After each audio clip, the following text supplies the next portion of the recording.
ब्रह्मसूत्र ब्रह्मसूत्र ग्रंथ में page number 864 और 864 पेज के ऊपर से 3 नंबर की पंक्ति है। दर्शयति च श्रुति पररूप प्रतिषेधेन एव ब्रह्म निर्विशेषत्वात्। ठीक है, तो देखो भाई, बात यह चल रही है तृतीय अध्याय द्वितीय पाद, और तृतीय अध्याय के द्वितीय पाद का यह 5 नंबर का अधिकरण है, और इस अधिकरण का नाम है उभय लिंगाधिकरणम। ठीक, और इस अधिकरण का विचार विषय बताया था ब्रह्म के स्वरूप का निर्धारण। तो ब्रह्म कैसा है भाई? तो सविशेष है या निर्विशेष है, या सविशेष निर्विशेष उभय रूप है, या दोनों में से कोई एक रूप है? इस प्रकार के संदेह होते हैं। तब पूर्व पक्षी ने कहा था कि ब्रह्म का प्रतिपादन करने वाली जितनी भी श्रुतियां हैं उनमें कुछ श्रुतियों में तो निर्विशेष ब्रह्म का प्रतिपादन हुआ है, और बहुत सारी श्रुतियों में सविशेष ब्रह्म का प्रतिपादन हुआ है।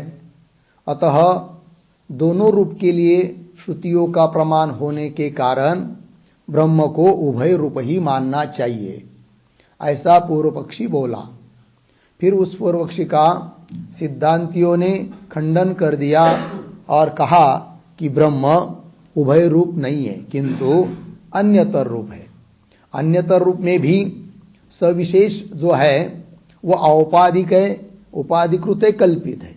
मुख्य रूप से तो वास्तव ब्रह्म का स्वरूप तो निर्विशेष ही है, और औपाधिक रूप कल्पित होने के कारण, वास्तव न होने के कारण ब्रह्म को उभय रूप नहीं मान सकते।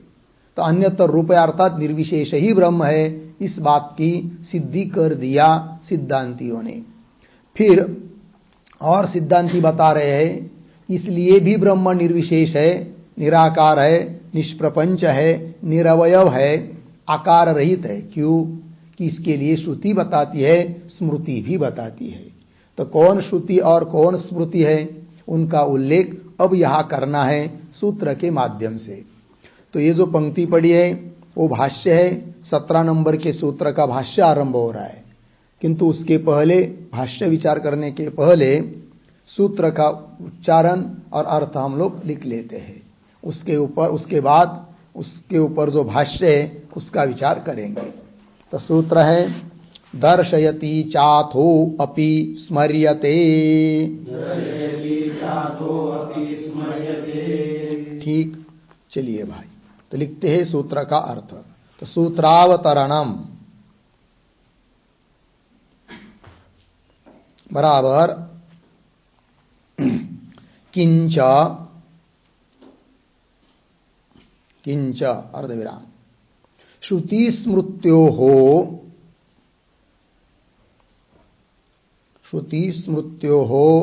पर प्रतिषेधेन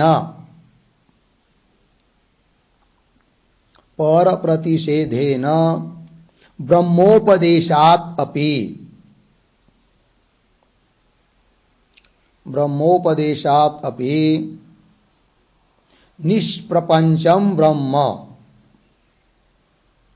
निष्प्रपंचम ब्रह्म इति आह दर्शयति इति।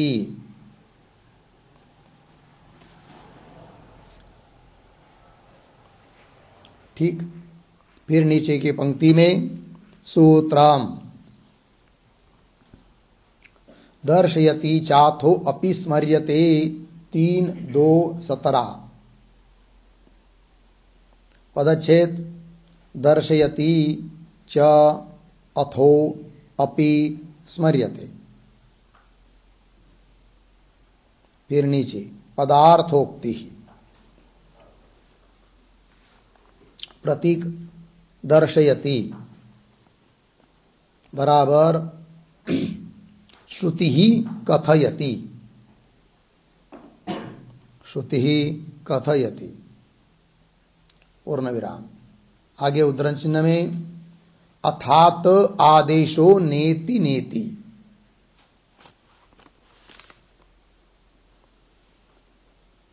ठीक है, अथात आदेशो नेति नेति उद्धरण चिन्हवान। बृहदारण्यक 2, 3, 6। कौंस में लिखिए, दोनों रूपों के व्याख्यान के अनंतर, दोनों रूपों के व्याख्यान के अनंतर ब्रह्म ज्ञान के हेतु होने से, ब्रह्म ज्ञान के हेतु होने से ब्रह्म मूर्त नहीं है, ब्रह्म मूर्त नहीं है और अमूर्त भी नहीं है।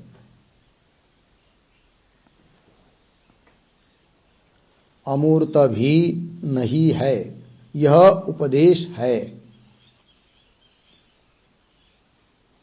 पूर्ण विराम कंस बंद। आगे इत्यादि श्रुति ही, इत्यादि श्रुति ही निषेध मुखेन एव,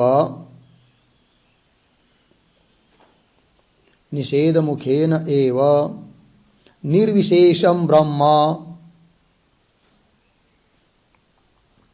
निर्विशेषम ब्रह्म कथयति, कथयति। पूर्ण विराम। अन्यथा, अन्यथा सविशेष ब्रह्मावबोधक श्रुतिभिः, सविशेष ब्रह्मावबोधक श्रुतिभिः एव, एव तत्र तत्सिद्धेः,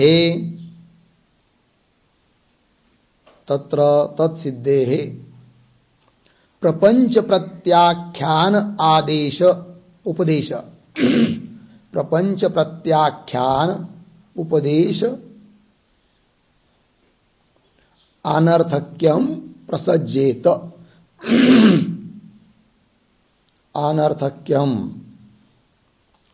प्रसंजेत, प्रपंच प्रत्याख्यानोपदेशानर्थक्यम प्रसज्जेत इति। पूर्ण विराम।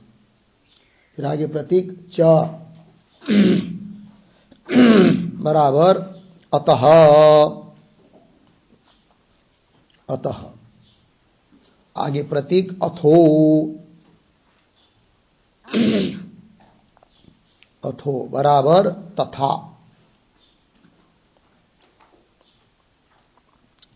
फिर आगे प्रतीक स्मर्यते अपि, स्मर्यते अपि बराबर उद्धरण चिन्ह में अनादिमत परम ब्रह्म न सत्तना सदुच्यते, अनादिमत परम ब्रह्म न सत्तना सदुच्यते। उद्धरण चिन्ह बन। गीता 13:12। कौंस में लिखेंगे, वह ब्रह्म,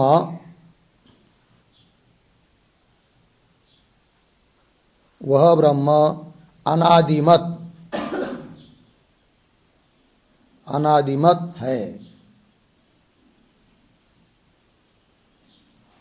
और सत नहीं है, मतलब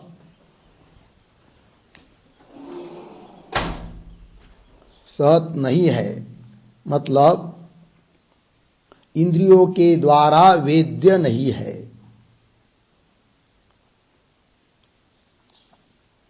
इंद्रियों के द्वारा वेद्य नहीं है और असत नहीं है, असत नहीं है अर्थात परोक्ष भी नहीं है, परोक्ष भी नहीं है, क्योंकि ब्रह्म, क्योंकि ब्रह्म नित्य अनुभव स्वरूप स्वयं प्रकाश है।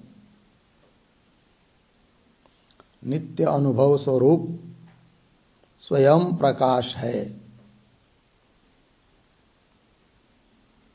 ठीक है, पूर्ण विराम कौंस बंद। आगे, इत्यादि भगवद गीता वचनेन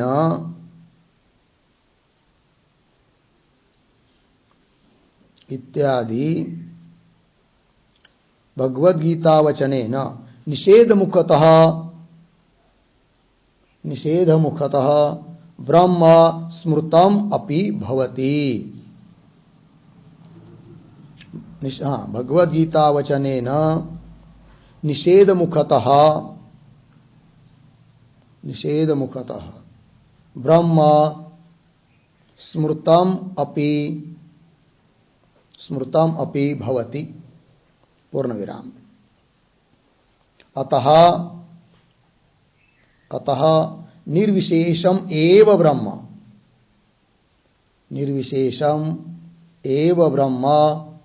भवति इति हो गया। ठीक है, देखो भाई अर्थ। किंच, और क्या? तो ऊपर तो 16 नंबर सूत्र में बताया था तन्मात्र स्वरूप है ब्रह्म। फिर और उसके बारे में बता रहे हैं, श्रुति स्मृत्यो हो, श्रुति और स्मृति में ब्रह्म का जो उपदेश किया गया है वह पर प्रतिषेधेन ब्रह्मोपदेशात्, पर प्रपंच उपाधि उसका प्रतिषेध पूर्वक ब्रह्म का उपदेश किया है।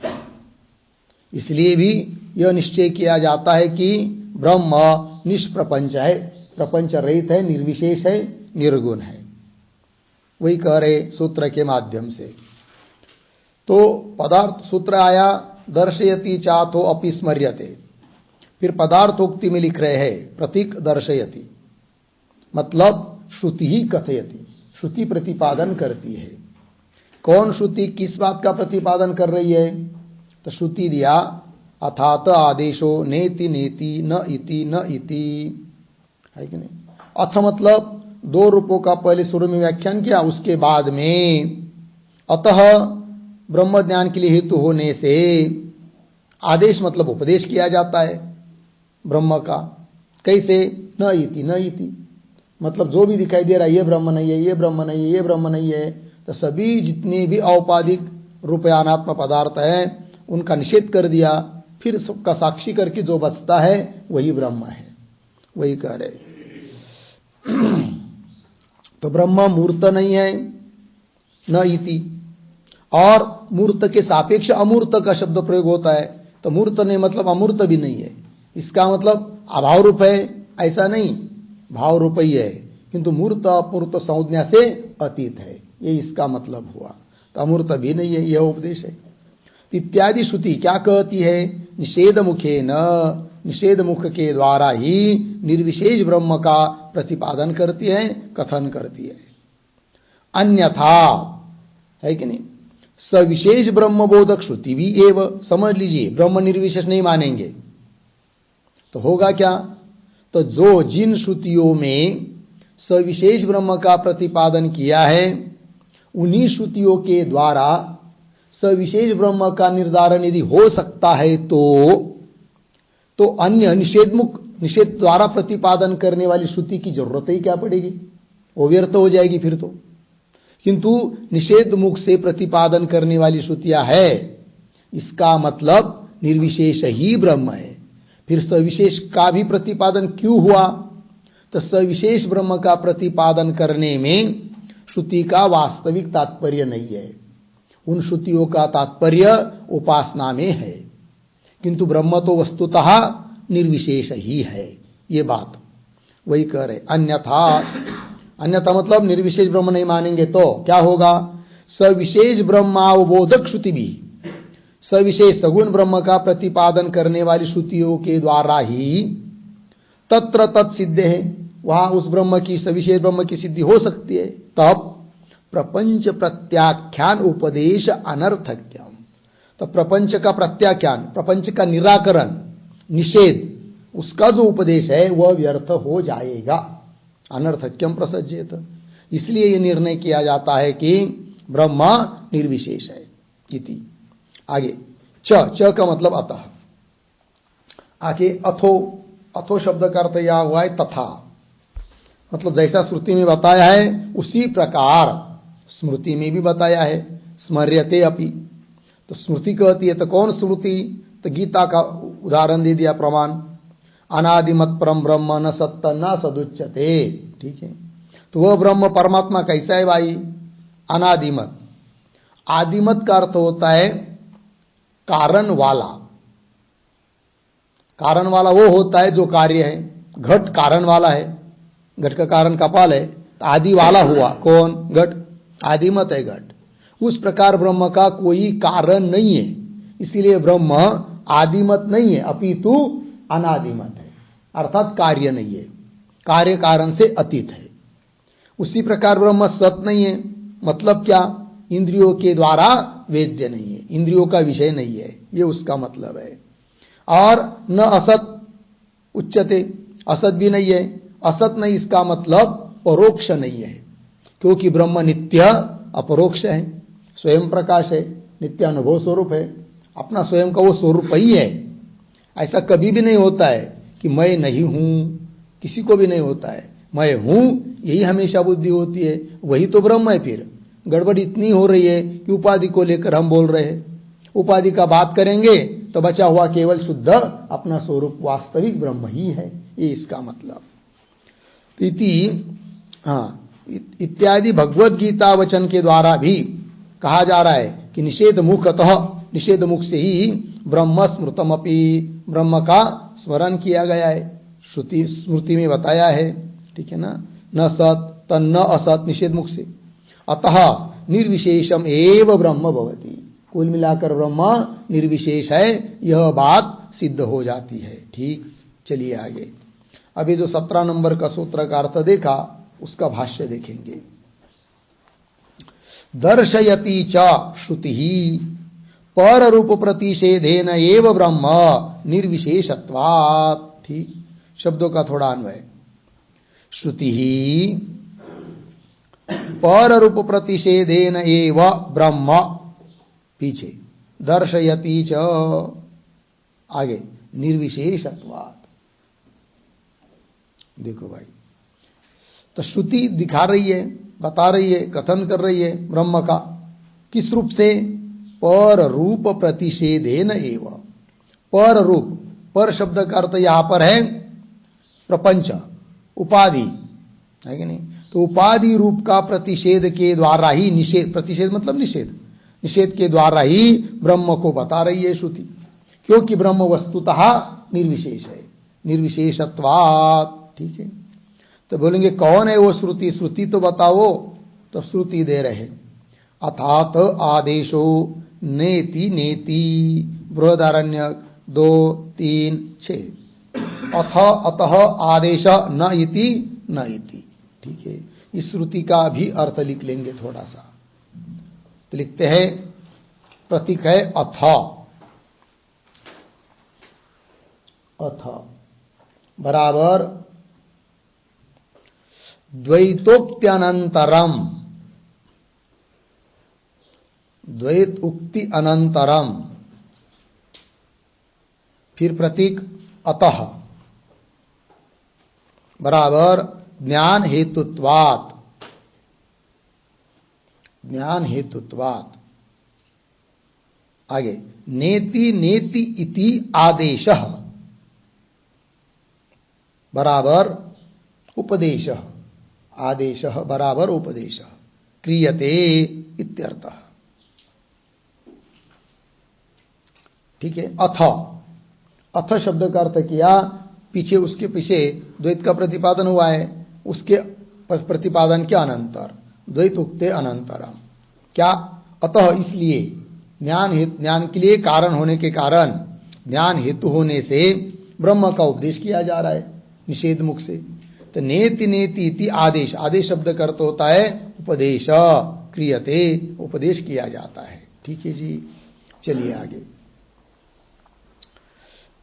एक श्रुति दे दिया, और श्रुति दे रहे भाष्य में, अन्य देव तद विदितात अथ अविदितात अधि। अधि शब्द का अर्थ लिखिए अन्यत, ठीक है। अधि आया ना अंतिम में, अधि मतलब अन्यत। अर्थ देखिए भाई, अन्य देव तद, तद मतलब ब्रह्म। वो ब्रह्म कैसा है भाई? अन्य देव, किससे अन्य? विदितात अन्यत एव। विदितात मतलब ज्ञान का विषयभूत जितने भी पदार्थ हो रहे हैं, ज्ञात पदार्थ, उनसे भिन्न है। जैसे घट को हम लोगों ने जान लिया, अयम घट, ज्ञात हुआ घट, ज्ञात हुआ पट। तो ज्ञात विदित जितने भी पदार्थ है, इंद्रियों के द्वारा जाने जा रहे जितने भी पदार्थ है, उन सबसे भिन्न है कौन? ब्रह्म। वितत मतलब ब्रह्म, विदितात अन्यत एव। अथ, और क्या भाई? अविदितात अधि। अविदितात मतलब जिन पदार्थों को हमने जाना नहीं है, उनसे भी भिन्न है कौन? ब्रह्म। जैसे सामने वाले पदार्थ घट पट मट को जान लिया, किंतु जो दूर के पदार्थ है, या भूतकालीन पदार्थ है, या भविष्यकालीन है, दूर देशस्थ है, उनको नहीं जाना, तो वो उन पदार्थों को क्या कहेंगे? अविदित, अज्ञात। अविदित मतलब अज्ञात, उनसे भी भिन्न है कौन? ब्रह्म। तो जितने भी दुनिया के पदार्थ ज्ञात और अज्ञात है, उनसे भिन्न है कौन? परमात्मा। क्योंकि परमात्मा ब्रह्म कैसा है? न तो उसको ज्ञात कह सकते, न तो अज्ञात। ज्ञात क्यों नहीं है? वो ज्ञान का विषय नहीं है कि नहीं? क्योंकि वो स्वयं ही क्या है? ज्ञान स्वरूप है। घट वेद्य होकर ज्ञात है, ज्ञान का विषय बनकर ज्ञात है। वो अयम घट ऐसा जानते हम लोग। उस प्रकार आत्मा को ऐसा नहीं जानते, अतः वो क्या नहीं है? ज्ञात नहीं है। तो ज्ञात पदार्थ घटादि उनसे भी भिन्न है। अज्ञात जिनको हम लोगों ने नहीं जाना आज तक, बहुत सारी दुनिया के पदार्थ है अविदित अज्ञात, उनसे भी भिन्न है कौन? ये आत्मा, परमात्मा, अपना स्वरूप। वही कह रहे हैं, अन्य देव तद विदितात अथो अविदितात अधि। कठोपनिषद। अच्छा, और बता रहे, तो सब निषेध मुख से ब्रह्म का उपदेश किया जा रहा है। यतो वाचो निवर्तन्ते अप्राप्य मनसा सह, ये भी श्रुति है तैत्तरीय उपनिषद की 2:4-1। तो यतः जिस परमात्मा से, वाच निवर्तन्ते अप्राप्य मनसा सह, मनसा सह अप्राप्य यतः वाचः निवर्तन्ते, मन के सहित वाणी जिससे निवृत्त हो जाती है, उसको प्राप्त न करके ही निवृत्त हो जाती है। ठीक है, तो ब्रह्म यदि सविशेष होता तो वाणी का विषय बनता, वाणी के द्वारा उसका कथन कर पाते, मन के द्वारा भी उसको जान पाते, किंतु ब्रह्म निर्विशेष है। इसलिए तो श्रुति कह रही है कि वाणी सहित मन वहां से वहां जाता नहीं, वहां से लौट आता है। ये बात बताई गई।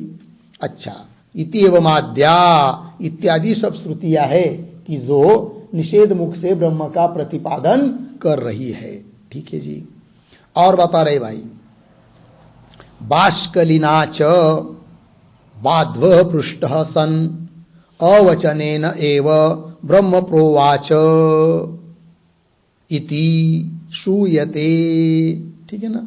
देखो भाई, तो उपनिषदों में वो एक बात आती है, वो क्या, थोड़ा शब्दों का पहले अन्वय करेंगे। बाष्कलिना च, फिर एक शब्द छोड़कर, पृष्ठ सन, पीछे बाध्वः, आगे अवचनेन एव ब्रह्म प्रोवाच इति श्रूयते, आगे सरल है। देखो भाई, तो उपनिषद में बताया जाता है कि एक बाष्कली नाम के कोई आचार्य है और एक बाध्व है। तो बाष्कली नाम के आचार्य ने, शिष्य ने पूछा गुरु को, बाध्व को, बाध्व नाम के आचार्य को क्या पूछा? तो बता रहे, बाष्कलिना च पृष्ठ सन बाध्व, बाष्कली के द्वारा पूछे गए कौन? बाध्व। क्या पूछे गए? तो बाष्कली ने बार बार विनंती की, क्या, हमें ब्रह्म का उपदेश कीजिए, हमें ब्रह्म का उपदेश कीजिए, ब्रह्म का उपदेश कीजिए, बराबर। फिर बाष्प नाम के आचार्य ने उपदेश करना चाहिए था, किंतु बार बार पूछने पर भी क्या उत्तर, मुख से उत्तर नहीं दिया, चुप बैठ गए, शांत मौन बैठ गए और उत्तर दे दिया। वही करे, अवचनेन एव, न बोलते हुए ही ब्रह्म प्रोवाच, ब्रह्म का उपदेश कर दिया बाधवने, किनको? भास्करी को। प्रोवाच इति श्रूयते, ऐसा श्रुति में बताया जाता है, कथा आती है। तो बोलेंगे क्या है वो वहां का वाक्य, तो बताओ फिर। तो बता रहे स होवाच स ह उवाच अधिहि भो इति स तूष्णीम बभूव तम ह द्वितीये वा तृतीये वा वचने उवाच ब्रूम खलु त्वं तु न विजानासि उपशांत अयम आत्मा इति। ठीक है, शब्दों का थोड़ा अन्वय करते हैं। स ह उवाच, एक शब्द छोड़कर आगे भो, पीछे अधिहि, फिर आगे इति सह तूष्णीम बभू, आगे सरल है। अर्थ देखिए भाई, सह ह उवाच, सह बाष्कली, ह उवाच, बाष्कली ने बार बार पूछा क्या? भो अधिहि, वो जी महात्मन मुझे ब्रह्म का उपदेश कीजिए, अधिहि, ऐसा प्रश्न किया है कि नहीं? भो अधिहि इति, इस प्रकार से प्रश्न करने के बाद उत्तर देना चाहिए था बाधवने, किंतु सह तूष्णीम बभूव, सह बाधव तूष्णीम बभूव, मौन रहे, चुप रहे, कुछ बोले नहीं। ठीक, तूष्णीम बभूव। फिर आगे तम ह द्वितीय वा तृतीय वा वचने उवाच, है कि नहीं? फिर और दूसरे बार पूछा, तीसरे बार पूछा, फिर 2, 3, 4 बार पूछने के बाद फिर कहने लगे बाधव, क्या? हाँ, तो तृतीय वा वचने प्रोवाच, ऐसे 2, 3 बार पूछने के बाद बोले बाधव ऋषि, इति श्रूयते, ऐसा श्रुति में बताया है। तो तृतीय वचने उवाच ब्रूम, बोल रहे बाधव, बोल रहे अब क्या? ब्रूम खलु त्वं तु न विजानासि, अरे तुम बार बार पूछ रहे हो कि ब्रह्म को उपदेश करो, ब्रह्म को उपदेश करो, ब्रह्म को उपदेश करो। मैं तो उपदेश कर रहा हूं किंतु तुम तो नहीं जान रहे हो, अब मैं क्या करूं? उत्तर दिया बाधव ने, उत्तर दिया, मुख से नहीं कहा कि ऐसा ऐसा ब्रह्म है, कुछ नहीं बोले, मौन रहे। फिर उन्होंने 2, 3 बार पूछा बताओ बताओ बताओ, फिर बाद में बोले बाधव महाराज, क्या? अरे मैंने तो ब्रह्म का उपदेश तुमको कर रहा हूं, तुम समझ नहीं रहे हो, है कि नहीं? मौन रह कर उपदेश, ये बात। ब्रूम खलु, कह तो रहा हूं, तुम तू न विजानासी, हे बाष्कली तुम तो नहीं जान रहे हो। तो बोलेंगे कैसे? उपशांत अयम आत्मा, अयम आत्मा उपशांत, उपशांत, उपशांत मतलब निरस्त द्वैत, उपशांत शब्द का अर्थ जिसमें कुछ भी द्वैत नहीं है, द्वैत रहित है। अब जो आत्मा द्वैत रहित है उसको मैं भाषा से, शब्दों से कैसा बताऊं? इसलिए मैं मौन रहा हूं, और मौन रहा तो तुमको समझ जाना चाहिए था कि आत्मा कैसा है, द्वैत रहित है, उपाधि रहित है, निर्विशेष है, ये तुमको समझ जाना चाहिए था, है कि नहीं? तुम समझ नहीं रहे हो, मैं तो उपदेश कर रहा हूं, चुप रह कर रहे उपदेश कर रहा हूं, बात लगी ना? यही है अयम आत्मा उपशांत निरस्त द्वैत, हो गया ना? निरस्त द्वैत अर्थ है क्या? आगे अर्धविराम, अतः तस्य तुष्णिम भाव एव उत्तरम इति, ये उसका अभिप्राय है। आत्मा कैसा? अयम आत्मा उपशांत मतलब द्वैत, निरस्त द्वैत, अर्धविराम, अतः तस्य तुष्णिम भाव एव उत्तरम इति। अतः उस आत्मा का उत्तर क्या है? तुष्णिम भाव, यही उस आत्मा का क्या है? उत्तर है, उपदेश है। लग गया? तुम्हारे प्रश्न का उत्तर यही है, तुष्णिम भाव। आगे चलिए, तो ये बताया भाई श्रुति का उल्लेख करके कि श्रुतियों में इस प्रकार से ब्रह्म का उपदेश हुआ है, जिससे पता चलता है कि ब्रह्म निर्विशेष है। और कह रहे तथा स्मृतिषु अपि, सूत्र में आया था ना स्मर्यते, स्मृति ग्रंथों में भी बताया है। तथा स्मृतिषु अपि पर प्रतिषेधेन एव उपदिश्यते, पर मतलब औपाधिक रूप का प्रतिषेध के द्वारा ही ब्रह्म का उपदेश किया जाता है स्मृतियों में भी। वही कह रहे स्मृति अपि पर प्रतिषेधन उपदिश्यते, उपदेश करती है स्मृति भी। तो बोलेंगे कौन है वो स्मृति ग्रंथ? तब बता रहे ज्ञेयं यत्तत् प्रवक्ष्यामि यज्ञात्वा मृतमश्नुते अनादिमत् परम ब्रह्म न सत्तन्ना सदुच्यते। श्रीमद् भगवद गीता 13वां अध्याय 12 नंबर का श्लोक। इतिवमाद्यासु स्मृतिषु इत्यर्थः।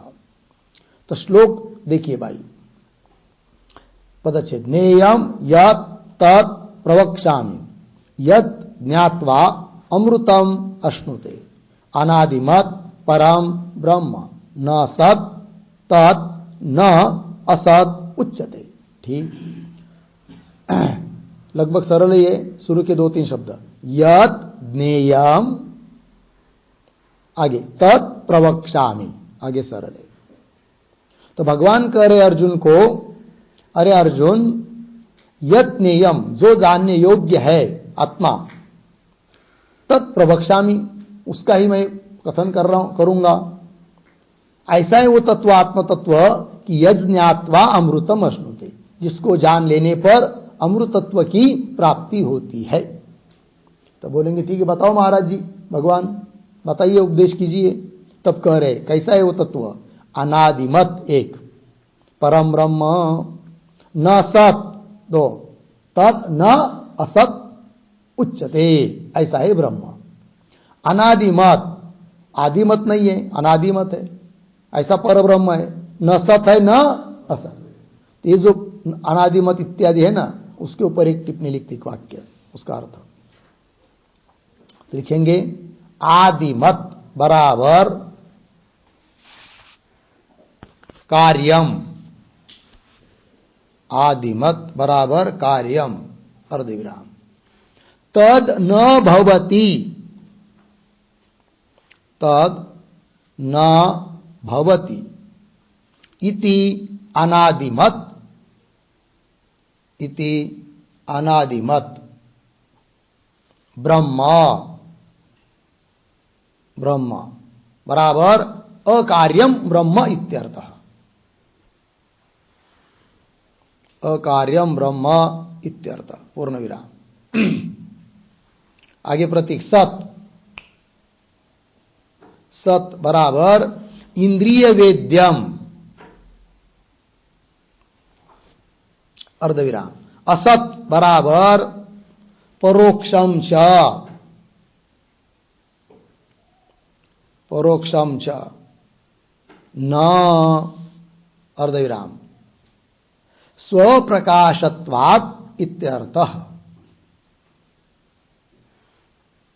स्वप्रकाशत्वात् इत्यर्थः। ठीक, देखो भाई अर्थ, आदिमत, आदि कहते कारण को, और कारण वाला जो होता है उसको कहेंगे आदिमत, कारण वाला, घटादि, अर्थात कार्य। आदिमत का अर्थ हुआ कार्य। तद न भवति, कार्य नहीं है वो जो, उसको कहेंगे क्या? अनादिमत, ऐसा है ब्रह्म, स्वयं कार्य नहीं, अकार्यम इत्यर्थः। सत नहीं है मतलब क्या? इंद्रिय वेद्यम, इंद्रिय वेद्य नहीं है, इंद्रिय के द्वारा जाना नहीं जाता है, चक्षुरादि इंद्रिय उस परमात्मा तक पहुंच नहीं सकते हैं। असत है क्या फिर? तो बोलेंगे असत भी नहीं, असत मतलब परोक्ष, कहीं दूर कहीं पड़ा हुआ है, लोकांतर में परोक्ष है, ऐसी भी बात नहीं है, किंतु वह नित्य कैसा है? अपरोक्ष है, स्वयं प्रकाश है। असत मतलब परोक्षम च न, क्यों? स्व प्रकाशत्वात्, स्वयं प्रकाश, स्वसंवेद्य है, ज्ञान स्वरूप है, नित्य उपलब्ध है कि नहीं? जागृत स्वप्न सुषुप्ति कोई भी कहीं भी जाएंगे तो हमेशा सब जगह हुआ ही है, कौन? आत्मा मय ब्रह्म तत्व। लग गया जी? हाँ, चलिए, स्वप्रकाशत्वात् इत्यर्थ होगा इतना। आगे चलिए, इति एवं आद्यासु स्मृतिषु, आगे तथा विश्वरूपधर नारायण नारदम उवाच इति स्मर्यते, और स्मृति का उल्लेख कर रहे, प्रमाण रूप से दे रहे हैं। तथा, तथा शब्द का अर्थ लिखिए। तथा मतलब वास्तव निर्विशेष निर्विशेषत्ववशेन, वास्तव निर्विशेषत्ववशेन, वो ब्रह्म सचमुच निर्विशेष होने के कारण उसी प्रकार श्रुति और स्मृति और बता रही है। लेकिन जैसे गीता स्मृति में बताया उसी प्रकार अन्य स्मृति में भी बता रही है। क्यों? वो वास्तव निर्विशेष स्वरूप है आत्मा। तो क्या है? विश्वरूपधर नारायण, नारायण परमात्मा, उसका विशेषण है विश्वरूपधर, समस्त विश्व को धारण करने वाला परमात्मा नारायण। नारदम उवाच, नारद के प्रति बोले, क्या बोले भाई? इति च स्मर्यते, स्मृति में बताया है, माया हेषा मया सृष्टा यन्मां पश्यसि नारद सर्वभूत गुणैर्युक्तम नैवं मां ज्ञातुमर्हसि इति। ठीक, पदच्छेद, माया ही एषा मया सृष्टा यत् मां पश्यसि नारद सर्वभूत गुणैः युक्तम न एवं मां ज्ञातुम अर्हसि। अब अन्वय, नारद, फिर पीछे ये दो चार शब्द, एषा, और पीछे माया ही, आगे मया सृष्टा यत् माम, उत्तरार्ध में जाएंगे, सर्वभूत गुणैः युक्तम, पीछे पश्यसि, आगे एवं माम ज्ञातुम, पीछे न, अंतिम में अर्हसि इति। ठीक है, तो भगवान कह रहे नारद मुनि को, नारद, हे नारद, क्या जी? ही ऐसा माया ही है, तो माया ही है, मैंने ही उत्पन्न की है। बोलेंगे कौन है वो माया तुम्हारी, बताओ तो। तब कह रहे मया सृष्टा, मेरे द्वारा उत्पन्न की गई है। कैसी वो माया? यत, जो कि माम सर्वभूत गुणैः युक्तम पश्यसि, हे नारद, तुम जो मुझे सर्वभूत गुणों से युक्त देख रहे हो, यही मेरी माया है। और इस रूप से यदि तुम मुझे देखोगे तो मेरे वास्तव स्वरूप को तुम नहीं जान पाओगे। यह बात है, सर्वभूत गुण युक्तम पश्यसि, यही माया है। एवं माम ज्ञातुम न अर्हसि, और ऐसा ही तुम देखते रहोगे तो मेरे वास्तव स्वरूप को तुम नहीं जान सकते हो। ये बात बता दिया, ठीक है ना। और इधर भी प्रसंग है, जैसे संत नामदेव महाराज भगवान के साथ बात करते थे, भगवान को खिलाते थे, पिलाते थे, सब कुछ होता था, तो भी उनको वास्तव स्वरूप का ज्ञान नहीं हुआ। जब उनको, है कि नहीं, चोट लगी, पता चला कि मैं कच्चा हूं, तब भगवान के पास दौड़ के गए कि मैं कैसा कच्चा हूं भाई। तब भगवान ने बताया, नहीं नहीं, तुम कच्चे ही हो, मेरे सभी स्वरूप को, तुम वास्तव स्वरूप को मेरे को जान नहीं सकते हो। तब परीक्षा ली गई, वो बहुत बड़ा इतिहास है। फिर गुरु के पास भेजा, तब उनको वास्तव स्वरूप का ज्ञान हुआ, लग गया। मतलब भगवान बोल सकते हैं, खा सकते हैं, खिला सकते हैं, सब कुछ हो सकता है, किंतु वो सब क्या है? औपाधिक रूप ही है। भगवान स्वयं कहते ये मेरी माया है, मेरा वास्तव स्वरूप नहीं है। मेरा वास्तव स्वरूप तो वही है जो निर्विशेष है। लग गया। तो स्मृतियों में बताया है भगवान का वास्तव स्वरूप निर्विशेष है करके। चलिए, तो इस स्मृति वाक्य में एक पद आया है, सर्वभूत गुणैः इत्यादि। तो लिखते उस पर एक थोड़ी सी टिप्पणी। प्रतीक है सर्वभूत गुणैः बराबर, सर्वभूत गुणैः बराबर दिव्य गंधादिभिः युक्तम, दिव्य गंधादिभिः युक्तम। आगे मूर्तिमंतम, मूर्तिमंतम माम, माम यत् पश्यसि इति, यत् पश्यसि इति सा माया, सा माया, पूर्ण विराम। अतः एव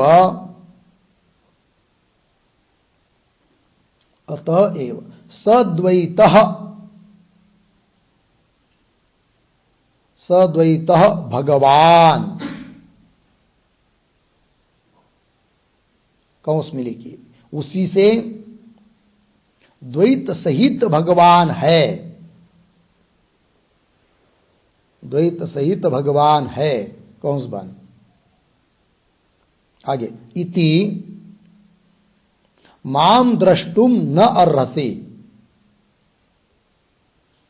माम द्रष्टुम न अर्हसि, पूर्ण विराम। वस्तुतः द्वैतातितत्वात्, द्वैतातितत्वात् इत्यर्थः। ठीक है, देखो भाई अर्थ। तो सर्वभूत गुण ही मतलब दिव्य ऐसे गंधादियों के द्वारा युक्त मूर्तिमंत मूर्तिमान आकारवान मां, मुझे, यद पश्यसि, जो तुम देख रहे हो, सा माया, वही तो माया है। अतएव, और उसी के कारण तुम समझते हो क्या, सद्वैत भगवान, भगवान द्वैत सहित है। इति माम द्रष्टुम न रसी, किंतु इस रूप से तुम मुझे वास्तव रूप से नहीं जान सकते हो।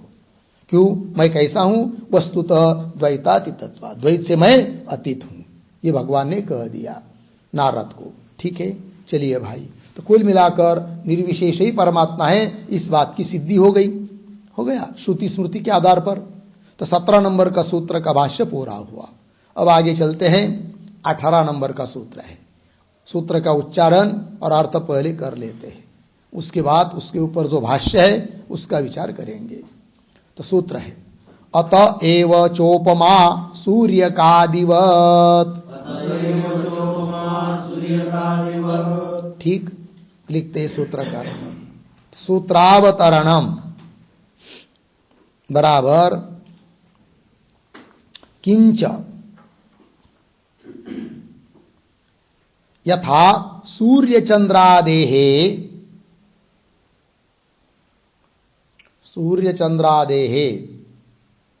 भेद चलनादि धर्मः,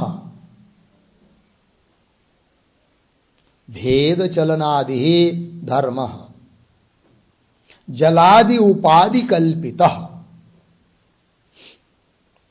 जलादि उपाधि कल्पितः।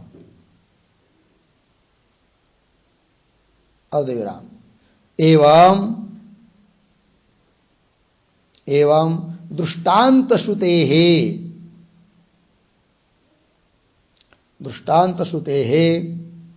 आत्मनः निर्विशेषता, आत्मनः निर्विशेषता स्वाभाविकी, स्वाभाविकी कौंस में लिखिए वास्तविकी, कौंस बन अर्धविराम। ईश्वरत्वादि विशेषवत्ता तु, ईश्वरत्वादि विशेषवत्ता तु उपाधि संबंधेन, उपाधि संबंधेन भवति इति आह, इति आह। फिर नीचे के पंक्ति में सूत्रम, अतएव चोपमा सूर्यकादिवत् 3:2-18 पदच्छेद, अतः एव च उपमा सूर्यकादिवत्। हो गया। नीचे की पंक्ति में पदार्थोक्ति बराबर कौंस में लिखिए, यतः एव, यतः एव अयम आत्मा, अयम आत्मा चैतन्यैक रसः, चैतन्यैक रसः पर प्रतिषेधोपदेश्यः और प्रतिषेधोपदेश्यः निर्विशेषः। निर्विशेषः आगे की तरफ बांध देकर कौंस बांध, फिर आगे प्रतीक अतः एव, अतः एव बराबर अस्मात् एव हेतोः, अस्मात् एव हेतोः।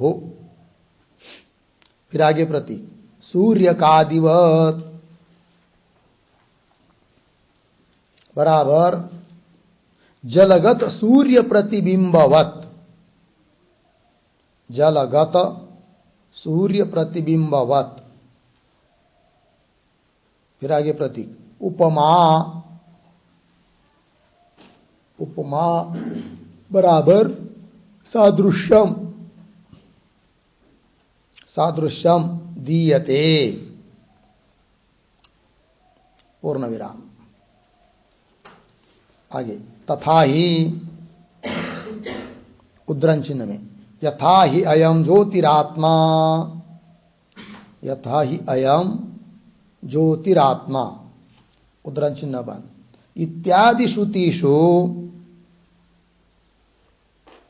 इत्यादि श्रुतिषु औपाधिकम,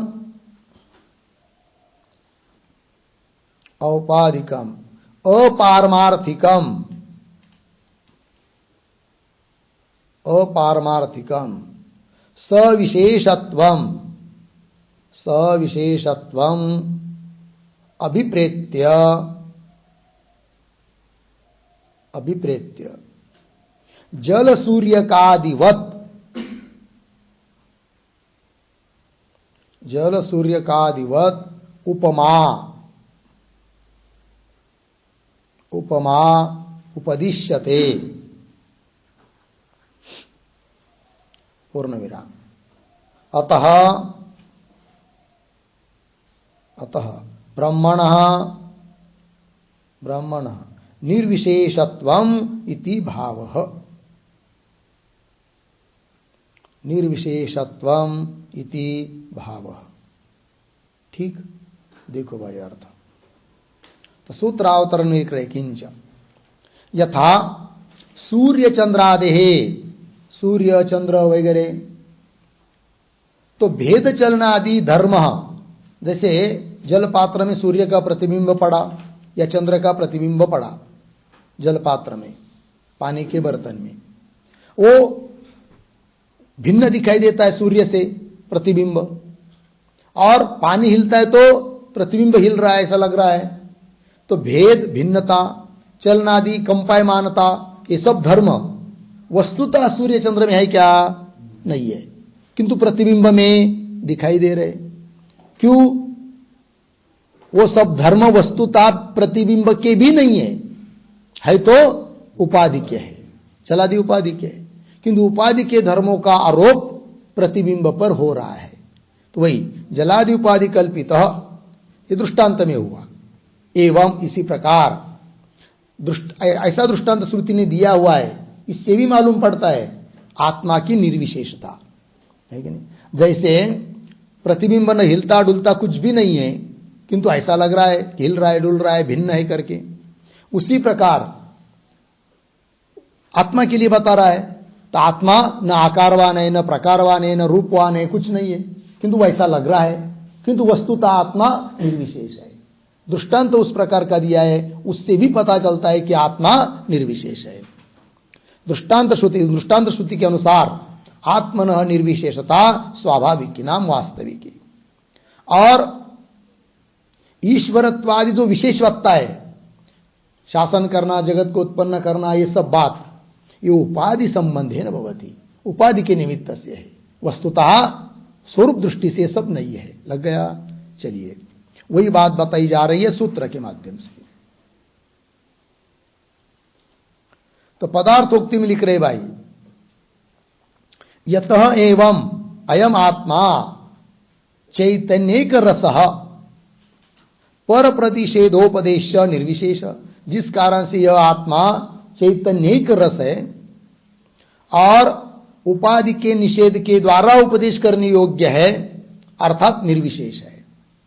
अतः एव प्रतीकाया, इसलिए तो आत्मा निर्विशेष है, इसलिए तो अस्मादेव हेतु हो, क्या दृष्टांत दिया है उसी प्रकार का सूर्य का दिवत। तो सूर्य का दिवत प्रतीक है, उसका अर्थ कर रहे जलगत सूर्य प्रतिबिंबवत, जल में विद्यमान जो सूर्य का प्रतिबिंब है उसकी तरह उसकी उपमा दी गई है आत्मा को। उपमा नाम सादृश्यम दीयते, उपमा दी जा रही है। कैसे कहा दी जा रही है वो कह रहे आगे, तथा ही यथा ही अयम ज्योतिरात्मा, श्रुति है, भाष्य में आएगी तब उसका अर्थ देखेंगे। तो इत्यादि श्रुतिषु, इत्यादि श्रुतियों में औपाधिकम अपारमार्थिकम सविशेषत्व अभिप्रेत्य, ब्रह्म का जो सविशेषत्व है वह औपाधिक है, उपाधिकृत है, और अपारमार्थिक है मतलब वास्तव नहीं है, सविशेषत्व, ऐसा अभिप्राय मन में धर के पकड़कर श्रुति ने दृष्टांत दिया है जल सूर्य प्रतिबिंब का। जल सूर्य का दिवत उपमा उपदिश्यते, अतः ब्रह्मणा निर्विशेषत्वम इति भाव।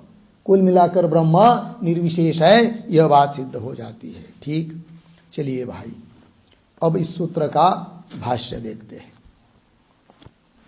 यत एव च अयम आत्मा चैतन्य रूपः निर्विशेषः वांग मनसातीतः पर प्रतिषेधोपदेश्यः अतः एव च।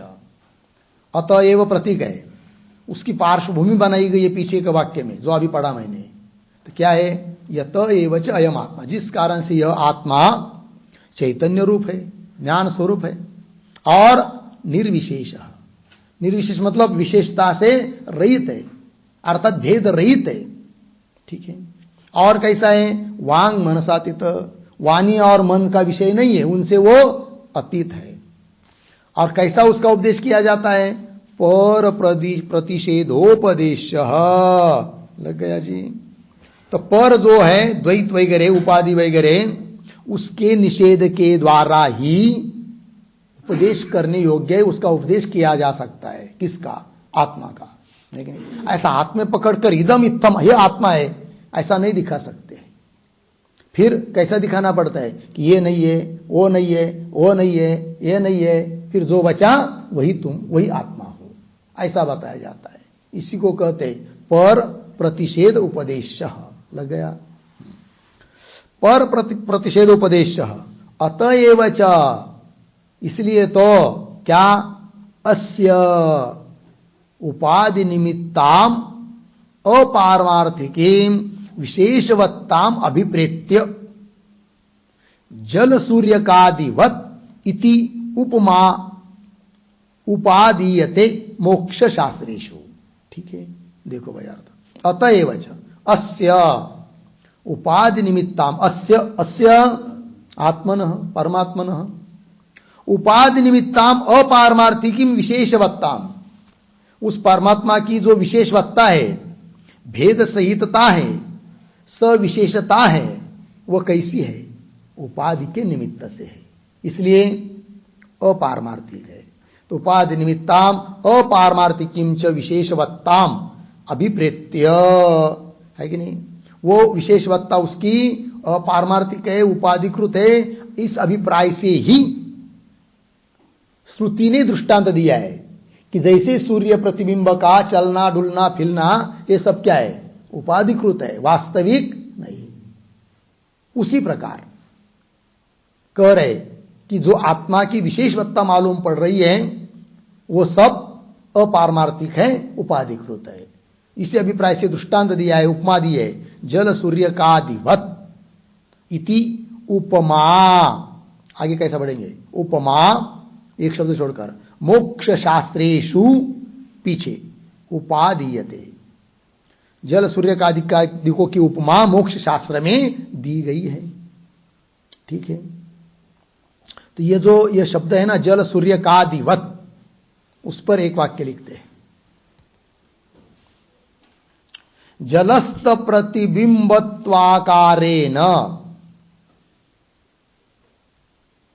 जलस्त प्रतिबिंबत्वाकारेण सूर्यस्य आभासत्वद्योतनाय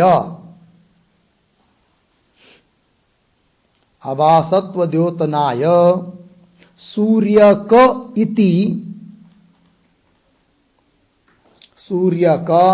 इति क प्रत्यय।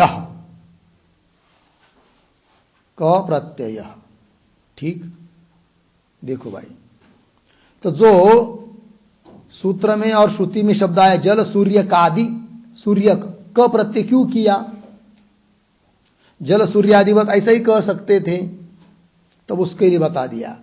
तो जलस्त प्रतिबिंबत्वाकारेण, जलस्त जल में विद्यमान जो प्रतिबिंब, उस प्रतिबिंब के आकार के रूप में सूर्य का आभास है केवल, वस्तुतः उसका कोई प्रतिबिंब भी नहीं है। ठीक है, तो सूर्य से आभासत्व, सूर्य का ही वो आभास है, इस बात को द्योतित करने के लिए, है कि नहीं, सूर्य क इस शब्द में क प्रत्यय किया गया है। लग गया अर्थ? चलिए आगे। तो जल सूर्य का दिवत इति मोक्ष शास्त्रेषु उपमा दीयते, है कि नहीं। तो बोलेंगे उपमा दी गई है मोक्ष शास्त्र में, कौन है वो मोक्ष शास्त्र जरा बताओ। तब देखिए आगे, यथा ही अयम ज्योतिरात्मा इत्यादि। ठीक है ना, तो ये जो है ना यथा इत्यादि पंक्ति, तो यथा के पहले एक वाक्य लिखे छोटा सा, तानि एव मोक्ष शास्त्राणि, तानि एव मोक्ष शास्त्राणि संक्षिप्य आह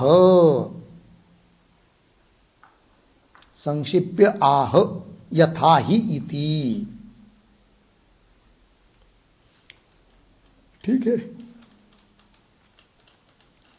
उसी मोक्ष शास्त्र को संक्षेप में बता रहे हैं यथा ही पंक्ति के द्वारा।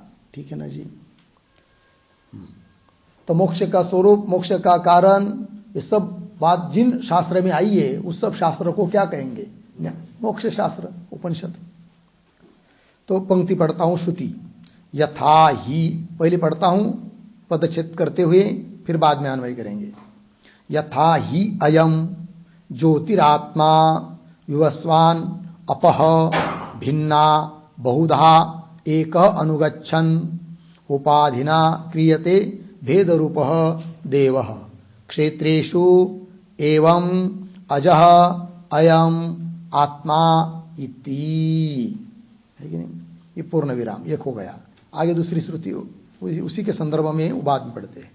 इतने का पहले अन्वय, शुरू के 2-4 शब्द सरल है। यथा ही अयम ज्योतिरात्मा विवस्वान, फिर 2-3 शब्द छोड़कर एकः, पीछे भिन्ना, उसके पीछे अपह, थोड़ा आगे 1-2 शब्द अनुगच्छन्, पीछे बहुधा। ठीक है, फिर अंतिम में जाएंगे एवं अजह अयम आत्मा, अजह अयम आत्मा, पीछे देवः, और 2 शब्द पीछे उपाधिना, थोड़ा आगे जाकर क्षेत्रेषु, पीछे भेद रूपः, और पीछे क्रियते। ठीक, देखो भाई अर्थ, यथा जिस प्रकार से ही अयम ज्योतिरात्मा, ज्योतिरात्मा मतलब ज्योति स्वरूप, प्रकाश स्वरूप, कौन? विवस्वान, विवस्वान मतलब सूर्य। ठीक है ना जी। कैसा है वो सूर्य? एक ही है, किंतु उसकी उपाधि अनेक है। तो भिन्ना अपह, अप मतलब जल, जल पात्र बहुत रखे हैं, तो भिन्ना अपह, और जल पात्र रूप उपाधि अनेक होने के कारण क्या जी, उनमें अनुगच्छन, जैसे कि उनमें प्रवेश करता हुआ वो एक ही सूर्य बहुधा अनेक रूप से दिखता है। सूर्य एक है, जल पात्र अनेक है, उन जल पात्रों का अनुसरण करता हुआ जैसे कि सूर्य अनेक बन रहा है, ये मालूम पड़ रहा है। ठीक, बहुधा। आगे चलिए, अब ये सिद्धांत दृष्टांत हुआ, सिद्धांत। एवं इसी प्रकार अजह अयम आत्मा, यह आत्मा अर्थात परमात्मा कैसा है? अज, अज उत्पत्ति रहित है। अयम अजह अयम आत्मा कैसा है? वो देव, देव मतलब प्रकाश स्वरूप, ज्ञान स्वरूप, लिखाएंगे सब अर्थ। तो ज्ञान स्वरूप है, किंतु उपाधिना, और एक है वो, एक का अन्वय, एक शब्द का अन्वय पुनः आएगा, एक ही वो देव परमात्मा, किंतु उपाधिना, उपाधि के द्वारा, क्षेत्रेषु, बहुत सारे देह, हम लोगों के शरीर यही क्षेत्र है, तो अनेक शरीर रूप क्षेत्रों में, जैसे उधर जल पात्र है, इधर देहादिक उपाधि रूप क्षेत्र है, इनमें क्या जी? भेद रूप क्रियते, भेद रूप से, भिन्न रूप से दिखाई देता है। ठीक है ना? इति दृष्टांत और दार्ष्टान्त हुआ। ठीक, अब ये जो श्रुति है उस पर लिखते थोड़ा सा उसका अर्थ, फिर आगे की श्रुति लेंगे। लिखेंगे यथा ही अयम ज्योतिरात्मा, यथा ही अयम ज्योतिरात्मा बराबर ज्योतिर्मय, ज्योतिर्मय बराबर प्रकाश स्वरूप, प्रकाश स्वरूप, विवस्वान, विवस्वान बराबर सूर्य, सूर्य स्वतः एकः अपि, स्वतः एकः अपि घट भेदेन, घट भेदेन भिन्ना, भिन्नाः अपः, भिन्नाः अपः अनुगच्छन्, अनुगच्छन्, आगे बहुधा क्रियते, बहुधा क्रियते, अर्धविराम, आगे एवं, एवं अजह अयम आत्मा, अजह अयम आत्मा देवः, देव बराबर स्वप्रकाश, स्वप्रकाश, एकः अपि, एकः अपि, फिर आगे प्रतीक उपाधिना बराबर मायया, मायया क्षेत्रेषु अनुगच्छन्, क्षेत्रेषु अनुगच्छन् भेद रूपः क्रियते इत्यर्थः, भेद रूपः क्रियते इत्यर्थः, पूर्ण विराम। औपाधिकत्वात्, औपाधिकत्वात् भेदः न वास्तविकः इत्यर्थः, भेदः न वास्तविकः इत्यर्थः। ठीक, देखो भाई अर्थ, यथा ही अयम आत्मा ज्योतिरात्मा, ज्योतिरात्मा मतलब ज्योतिर्मय अर्थात प्रकाश स्वरूप, विवस्वान मतलब सूर्य, यह सूर्य रूप आत्मा कैसा है? ज्योतिर्मय प्रकाश स्वरूप है सूर्य, स्वतः एकापि, स्वतः स्वरूपतः एक है सूर्य, तो भी घट भेदेन भिन्नाप, और बहुत सारे 50 घट रख दिया, 50 घटों में 50 जल भर दिया, तो भिन्न भिन्न हो गया जल, और उन जल रूप उपाधि का अनुगच्छन, अनुसरण करता हुआ बहुधा क्रियते, ये कई सूर्य बहुत जैसा दिखाई देता है। ये दृष्टांत हुआ, उपमा हुई। आगे एवं अजह अयम आत्मा, यह आत्मा कैसे? अज, अज उत्पत्ति रहित है, यह आत्मा देव है मतलब स्वयं प्रकाश है, एकापि एक होता हुआ भी उपाधिना, उपाधि कौन? माया, तो माया के कारण क्षेत्रेषु अनुगच्छन्, सभी देहादि रूप क्षेत्रों में प्रवेश करता हुआ जैसा भेद रूप क्रियते, भिन्न भिन्न रूप से दिखाई दे रहा है, किंतु यह जो भेद है उपाधिकृत होने के कारण यह भेद वास्तविक नहीं है, यह श्रुति का अभिप्राय हुआ। ठीक है, चलिए आगे, आगे एक एव ही भाष्य में, एक एव ही भूतात्मा भूते भूते व्यवस्थितः, एकदा बहुधा चैव दृश्यते जलचंद्रवत्। यहां भी बताया एक एव ही भूतात्मा, एक ही परमात्मा है, किंतु भूते भूते प्रत्येक प्राणी के शरीर में व्यवस्थित, जैसा कि अलग अलग रूप से दिखाई दे रहा है प्रतिबिंब की तरह। एकदा बहुधा चैव दृश्यते, एक होता हुआ भी अनेक प्रकार से दिखाई दे रहा है। दृष्टांत जलचंद्रवत्, जैसा जलचंद्र, जल में प्रतिबिंबित चंद्र, वस्तुता चंद्र एक होने पर भी उपाधि अनेक होने के कारण अनेक रूप से प्रतीत हो रहा है। कौन? चंद्र प्रतिबिंब के रूप में, और उनकी क्रिया भी अलग अलग दिखाई दे रही है। जिस घट का पानी हिल रहा है वो प्रतिबिंब हिल रहा है।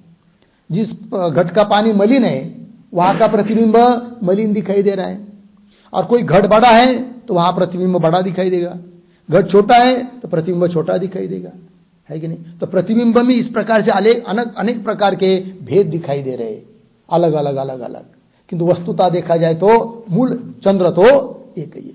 उस प्रकार एक ही आत्मा परमात्मा है, क्योंकि जैसे जैसे उपाधि लग गई, छोटी बड़ी काली गोड़ी, है कि नहीं, उस प्रकार से आत्मा अलग अलग रूप से दिखाई दे रहा है। किंतु जितना भी वो सब भेद है वह सब कुछ उपाधिकृत है, औपाधिक है। वस्तुता आत्मा में कोई भेद नहीं, ये बात होती है। ठीक, चलिए आगे। ये हो गया भाई इतियोमादिषु 18 नंबर के सूत्र का भाष्य पूरा हुआ। ठीक है, तो क्या बताया इस सूत्र में? तो सूर्य प्रतिबिंब, सूर्य उसका प्रतिबिंब, इसका दृष्टांत दिया है। इससे भी आत्मा की निर्विशेषता मालूम पड़ती है, ये बात सिद्ध हुई। ठीक, चलते हैं आगे। आगे का जो सूत्र है 19 नंबर का, उसका अवतरण भाष्य देखिए, 2 शब्द दिए हुए हैं। अत्र प्रत्यवस्थीयते, मिल गया। अत्र मतलब इस दृष्टांत और सिद्धांत जो ऊपर बताया उसके बारे में। प्रत्यवस्थीयते इसका अर्थ लिखिए आक्षिप्यते, इस पर अब आक्षेप कर रहे हैं हम लोग। पूर्व पक्ष आक्षेप कर रहा है, शंका कर रहा है। ठीक है, सूत्र के माध्यम से आक्षेप कर रहा है। अतः ये जो 19 नंबर का सूत्र है ना, ये पूर्व पक्षी का सूत्र है। अतः उसके सामने लिख के रख सकते, पूर्व पक्ष सूत्रम। ठीक है, तो सूत्र का उच्चारण और अर्थ देख लेते हैं, फिर उसके भाष्य का विचार करेंगे। तो सूत्र है अंबुवद ग्रहणातु न तथात्वम।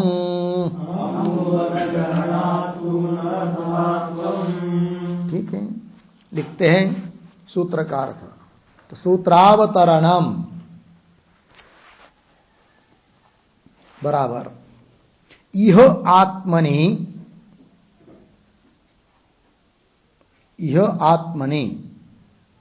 उक्त दृष्टांत वैषम्यम, उक्त दृष्टांत वैषम्यम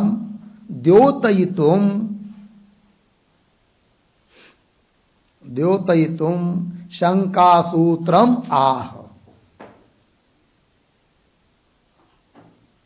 शंकासूत्रम आह। फिर नीचे की पंक्ति में सूत्रम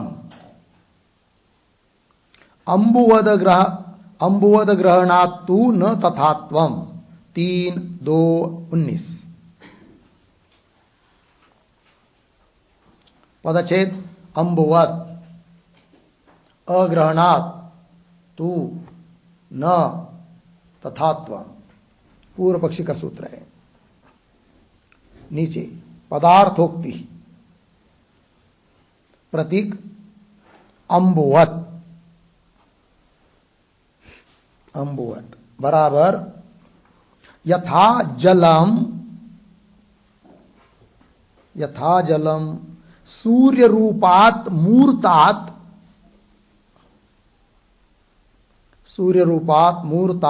भिन्नम दूरस्थम मूर्तम च गृह्यते, मूर्तम च गृह्यते पूर्ण विराम कौंस में लिखिए तद्वत् आगे की तरफ बांध देकर कौंस बांध।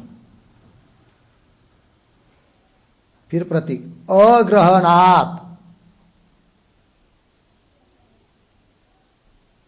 अग्रहणात् बराबर दार्ष्टान्ते अमूर्तात् ब्रह्मणः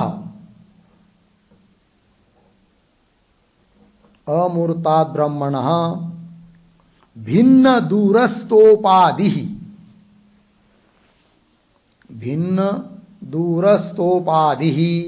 न गृह्यते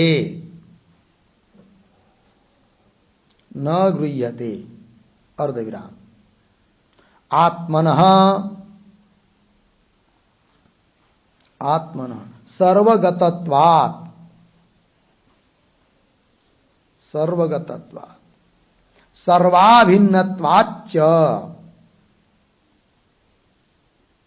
सर्वाभिन्नत्वाच्च पूर्ण विराम कौंस में लिखिए तस्मात् आगे की तरफ बांध देकर कौंस बांध फिर आगे प्रतीक न तथात्वम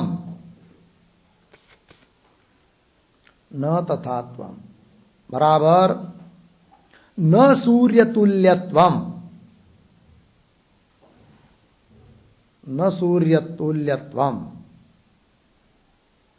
अर्थात विषमः अयम दृष्टान्तः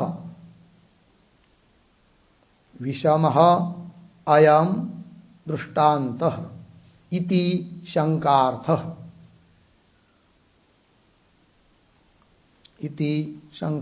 ठीक हो गया।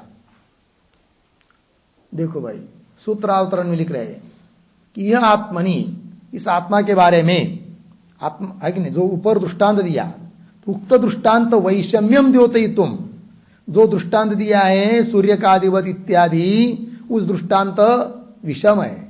इस बात को द्योतित करने के लिए शंका सूत्र आ रहा है, शंका करने वाला सूत्र पूर्व पक्षी का सूत्र।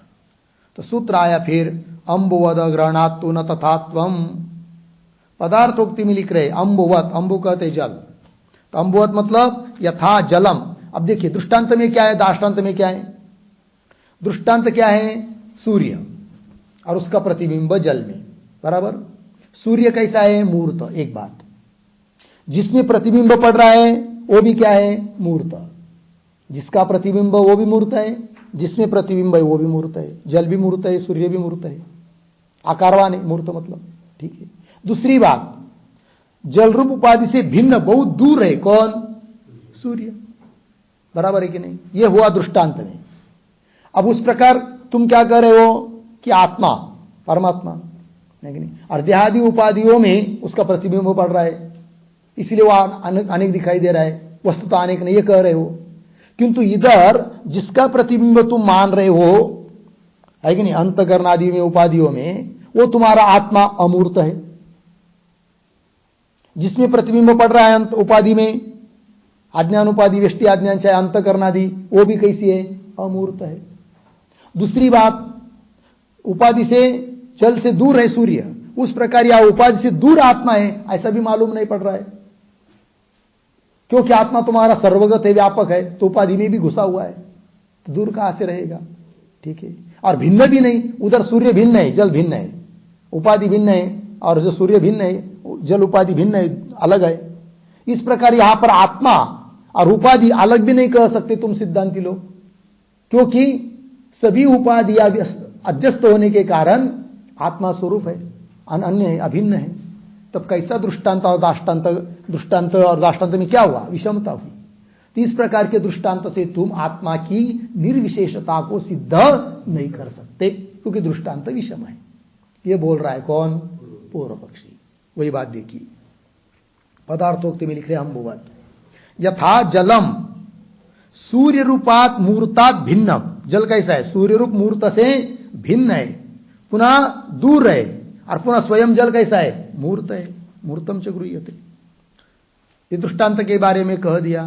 तद्वत् अग्रहणात्, उस प्रकार यहां दाष्टान्त में ग्रहण नहीं हो रहा है। कैसे, वही करे दाष्टान्ते अमूर्तात् ब्रह्मण। तुम्हारा ब्रह्म कैसा है, अमूर्त है, निराकार, उसको ने आकार प्रकार नाम रूप कुछ भी नहीं है, निराकार है। अमूर्तात् ब्रह्मण भिन्न दूरस्थ उपाधि न गृह्यते, फिर उस ब्रह्म से भिन्न रूप से उपाधि नहीं मालूम पड़ रही है। दूर भी मालूम नहीं पड़ रही है, ठीक है ना, और मूर्त भी नहीं दिखाई दे रही है, तो भिन्न दूरस्थ उपाधि न गृह्यते। क्यों? आत्मन सर्वगतत्वात्। तुम्हारा आत्मा परमात्मा ब्रह्म कैसा है? सर्वगत है, व्यापक है, दूर नहीं हो सकता। सर्वाभिन्नत्वात्, सबके साथ उसका तादात्म्य है कि नहीं, अभिन्न है, अभेद है, अतः भिन्न रूप से भी उपाधि और ब्रह्म मालूम नहीं पड़ रहा है। इति तस्मात् न तथात्वम्, मतलब न सूर्य तुल्यत्वम्।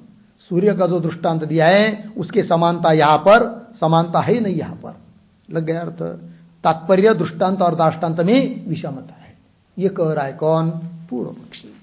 अब चलिए भाष्य में,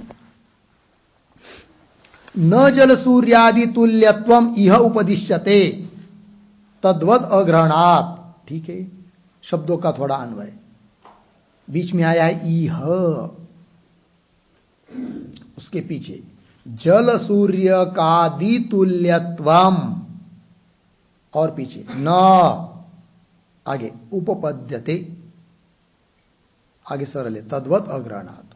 ठीक है, इह दार्ष्टान्ते किंवा आत्मनि किंवा ब्रह्मणि, यह दार्ष्टान्त में ब्रह्म के बारे में जल सूर्य कादि तुल्यत्वम न उपपद्यते। जल सूर्य कादि का जो उपमा दृष्टांत दिया है ऊपर के सूत्र में, वह उपपन्न नहीं होती है। बोलेंगे क्यों? हेतु दे रहे तद्वत अग्रहणात्, है कि नहीं? क्योंकि आत्मा का ग्रहण उस दृष्टांत की तरह नहीं हो रहा है, दोनों में बहुत अंतर है। तद्वत अग्रहणात् बोलेंगे क्या तद्वत ग्रहण नहीं है, बताओ ना। तब आगे कह रहे सूर्यादिभ्यो ही मूर्तेभ्य इत्यादि। तो ये जो पंक्ति चालू हो रही है सूर्यादिभ्य, उसके पूर्व में एक छोटा वाक्य,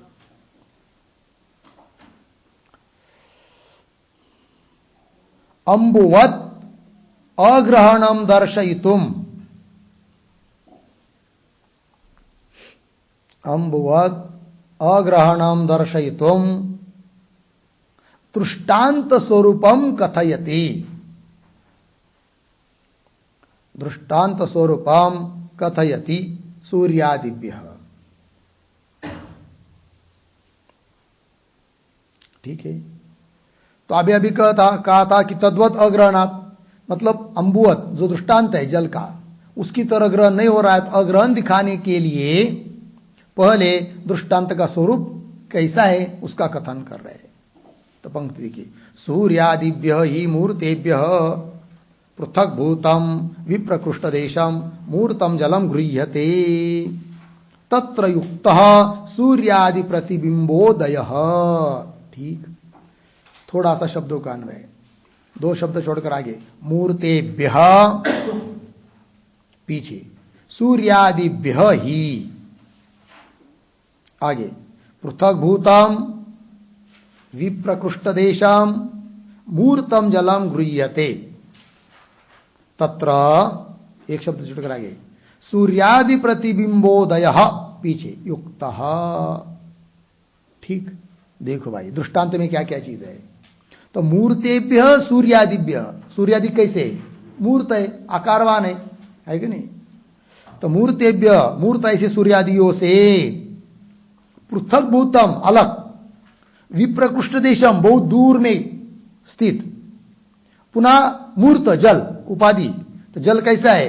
पृथक भूतम एक, विप्रकृष्ट देशम दो, और मूर्तम तीन। जल के तीन विशेषण हुए उपाधि के। और किससे भिन्न है? मूर्त ऐसे सूर्यादियों से पृथक है, दूर में है, और मूर्त है जल, जलम गृह्यते। इसलिए तत्र उस जल में सूर्यादि प्रतिबिंबोदय युक्त, सूर्यादिकों का जो प्रतिबिंब है, उस प्रतिबिंब प्रकट होना, प्रतिबिंब पड़ना जल में, वो युक्त है। क्योंकि जल से भिन्न है, दूर है। कौन? सूर्य बिंब, जिसमें प्रतिबिंब पड़ना है उससे बिंब को क्या होना चाहिए? दूर होना चाहिए, तभी तो प्रतिबिंब पड़ सकता है ना। और पुनः साकार में साकार का प्रतिबिंब हो सकता है, सूर्य साकार है, जल भी साकार है, अतः उसमें प्रतिबिंब का उदय होना ठीक है, कोई बात नहीं, ये दृष्टांत में हुआ। किंतु ऐसा दाष्टांत में नहीं है। वही कह रहा है पूर्व पक्षी, न तु आत्मा मूर्तः न च अस्मात् पृथक भूता विप्रकृष्ट देशा च उपादयः। क्यों? सर्वगतत्वात् सर्व अनन्यत्वात् च। ठीक, तो ये जो पंक्ति है न तो आत्मा इत्यादि, तो न के पहले छोटा वाक्य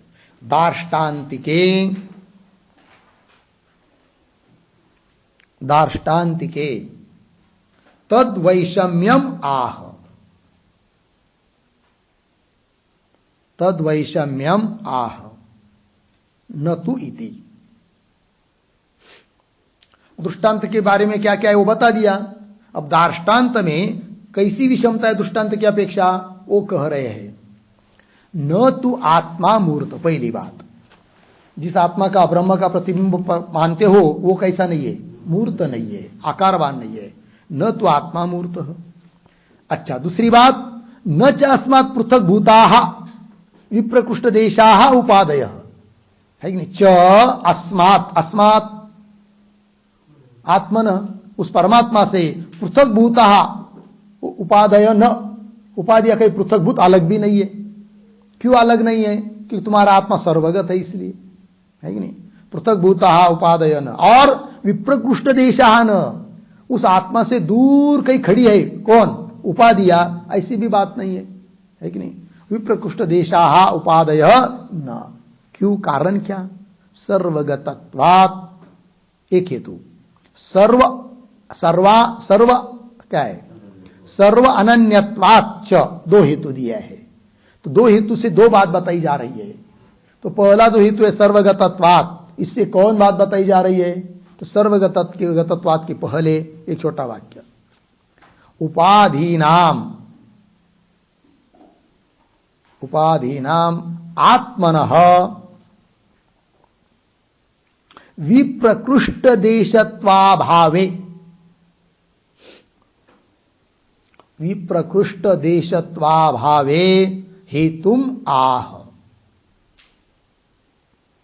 हेतुम आह सर्वगतत्वात् इति।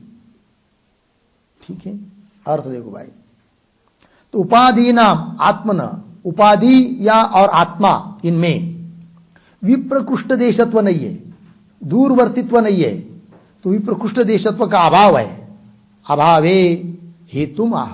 क्यों विप्रकृष्ट देशत्व नहीं है? विप्रकृष्ट देशत्व का अभाव क्यों है? इसके लिए कारण दिया, क्या? सर्वगतत्वात्। सभी उपाधियों में सभी जगह अनुस्यूत भरा हुआ है आत्मा, तो दूर कहां से होगा? फिर नहीं होगा। अच्छा, आगे लिखा है सर्व अनन्यत्वाच्च, तो इसकी भी पहले एक छोटा वाक्य, उपाधि नाम आत्मनः, उपाधि नाम आत्मन पृथक भूतत्वाभावे, पृथक भूतत्वाभावे हेतुम आह सर्व अनन्यत्वाच्च इति। ठीक है, उपाधि नाम आत्मा, आत्मा से उपाधियों की पृथकता नहीं है, पृथक भूतत्व नहीं, अलग अलग नहीं है। पीछे कहा था दूर नहीं है, अब क्या रहे? अलग नहीं है आत्मा और उपाधियां। बोलेंगे क्यों? कारण क्या?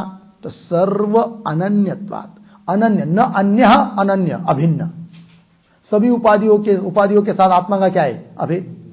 क्योंकि तुम्हारे सिद्धांत में सभी उपाधियां कल्पित है, अकल्पित पदार्थ अधिष्ठान से अतिरिक्त नहीं होता है, अधिष्ठान रूप ही होता है। अतः उपाधियों से पृथक भूत भी नहीं है आत्मा, और आत्मा से पृथक भूत नहीं है उपाधियां। अतः आत्मा का प्रतिबिंब उपाधि में पड़ेगा, ये तुम्हारा कहना ठीक नहीं है। कौन कह रहा है? पूर्व पक्षी। ठीक है, ये दोनों हेतु दे दिया। आगे चलिए, तस्मात् अयुक्त अयम दृष्टांत इति, है कि नहीं? लग गया ना? तो ये जो है ना तस्मात्, तस्मात् के पहले एक छोटा वाक्य, वैषम्य फलम आह, वैषम्य फलम आह तस्मात् इति।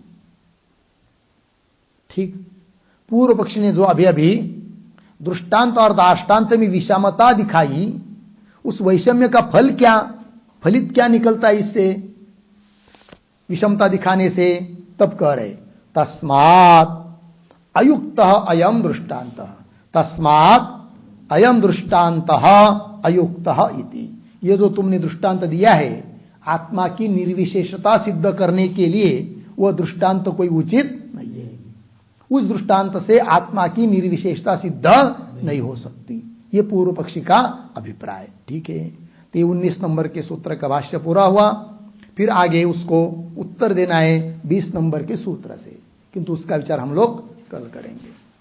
ओम पूर्णमदः पूर्णमिदं पूर्णात् पूर्णमुदच्यते पूर्णस्य पूर्णमादाय पूर्णमेवावशिष्यते। ओम शांति शांति शांति।